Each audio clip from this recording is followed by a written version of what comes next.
এই মুহূর্তে সবথেকে বড় খবর নবদ্বীপে বৃদ্ধকে পিটিয়ে মারার ঘটনায় গ্রেপ্তার অভিযুক্ত আজ তাকে আদালতে পেশ করল নবদ্বীপ থানার পুলিশ।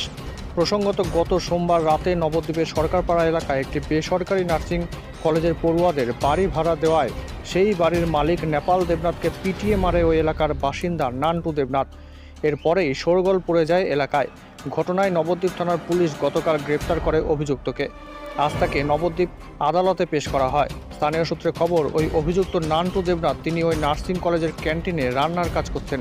এছাড়াও তিনি ওই এলাকায় তৃণমূল কর্মী নামেই পরিচিত। আরেকবার জানায়, নবদ্বীপে বৃদ্ধকে পিটিয়ে মারার ঘটনায় গ্রেপ্তার অভিযুক্ত আজ তাকে আদালতে পেশ করল নবদ্বীপ থানার পুলিশ।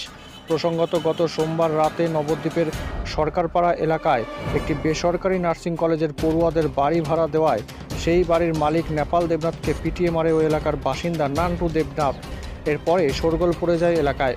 ঘটনায় নবদ্বীপ থানার পুলিশ গতকাল গ্রেপ্তার করে অভিযুক্তকে। আজ তাকে নবদ্বীপ আদালতে পেশ করা হয়। লোকটাকে কিসের জন্য মারলেন? কার কথায় মারলেন? কিসের জন্য মারলেন? কার কথায় মারলেন? কিসের জন্য মারলেন? কার কথায় মারলেন?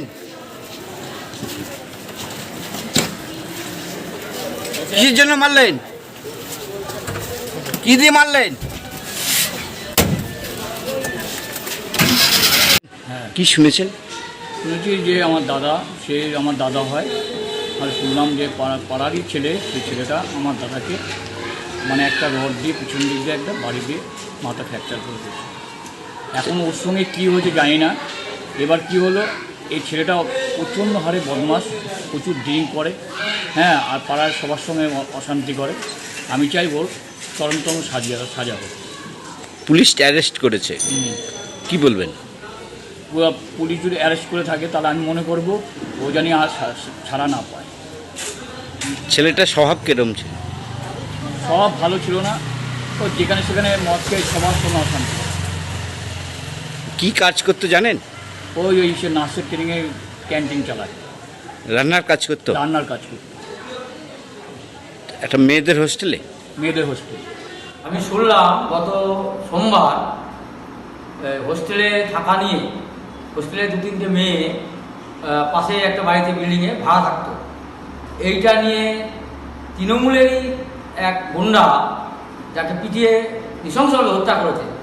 তা আমার মনে হয় এর পিছনে একটা বড় রাজনৈতিক বিষয় আছে, এবং ওখানে যে অথরিটিতে এই হোস্টেলটা চলছে এদেরও হাত থাকতে পারে। কেননা এর থেকে যে আয়, সেই আয়ের পথটা কিছুটা বন্ধ হওয়ার একটা জায়গায় ছিল। তা হোস্টেল কর্তৃপক্ষ যে কীভাবে চালাচ্ছে হোস্টেলটা, এর অথরিটি কী আছে, এটা নিয়েও আগামী দিনে আমাদেরকে ভাবতে হবে। শুধু নবদ্বীপে কেন, আপনি দেখুন না, সারা পশ্চিমবঙ্গব্যাপী এই একই ঘটনা ঘটছে।